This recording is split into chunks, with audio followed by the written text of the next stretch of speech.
दोस्तों एक बहुत इंपॉर्टेंट टॉपिक जो कि डिस्कशन में आया है that is don't become the busiest employee of the company. Don't become the busiest employee of the company, become the productive employee of the company.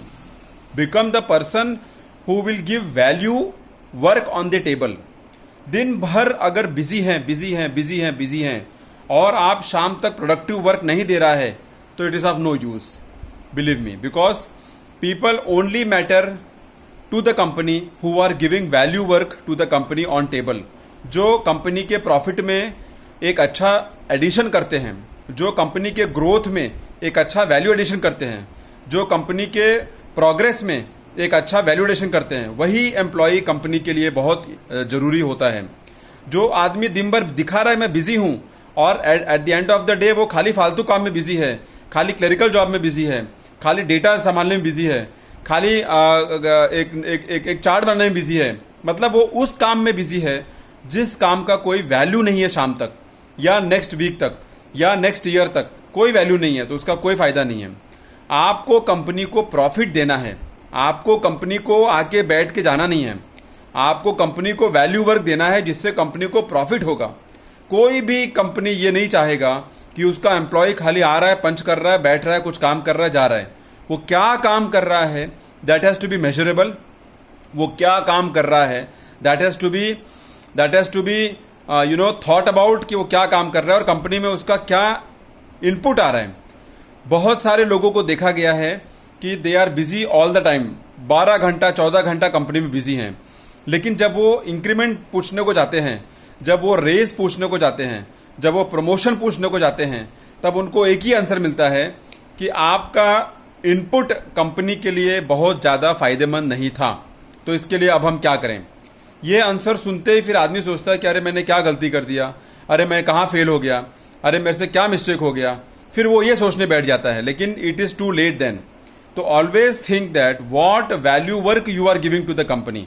आपके वजह से कंपनी को क्या फ़ायदा हो रहा है, पैसे के हिसाब से, ग्रोथ के हिसाब से, कंपनी के बिजनेस के हिसाब से क्या फ़ायदा हो रहा है. अगर आपका इनपुट उस एरिया में बहुत कमज़ोर है, अगर आपका इनपुट उस एरिया में बहुत इनविजिबल है, अगर आपका इनपुट उस एरिया में कोई समझ नहीं पा रहा है, तो फिर आप वहाँ घस घस के कोई फ़ायदा नहीं है.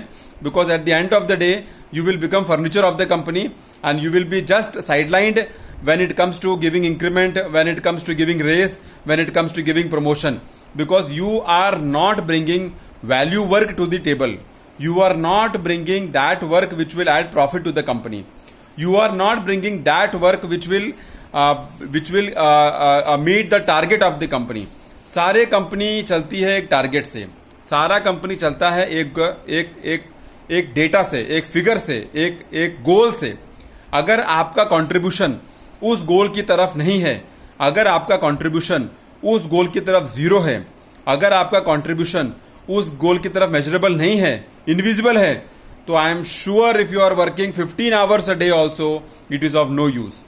सो my friends, please understand that your work matters only to the company when the company is taking some growth, taking some progress, taking some profit, taking some value from your work.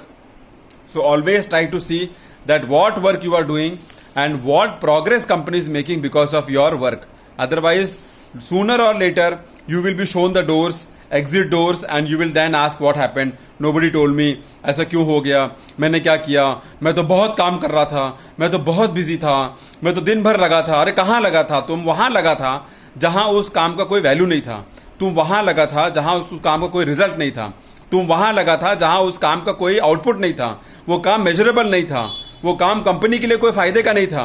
वो काम company के लिए एक normal आदमी भी कर देगा. वो काम कंपनी के लिए एक 10,000 का एग्जीक्यूटिव भी कर देगा. वो काम कोई भी कर देगा कंपनी के लिए. तुम उस काम में बिजी था, तो फिर कंपनी आपको क्यों प्रमोशन देगा, क्यों रेज देगा, क्यों इंक्रीमेंट देगा, क्यों आपको ऊपर उठाएगा. So always try to understand your position in the company and what contribution you are doing in the company so that company is progressing, growing and expanding. और वैल्यू वर्क अगर आप नहीं लाया टेबल पर, टारगेट वर्क आपने नहीं लाया table पर, मॉनेटरी गेन्स आपने नहीं लाया टेबल पर, तो फिर आप समझ के चलो कि सूनर और letter you will be shown exit door without fail. So please develop your skill, please develop your working habits, please develop your way of dealing with the management, dealing with the manager, dealing with the people around you, and ensure that what you are doing and how you will survive in the company for a longer run. Thanks a lot for listening. See you soon in my next video.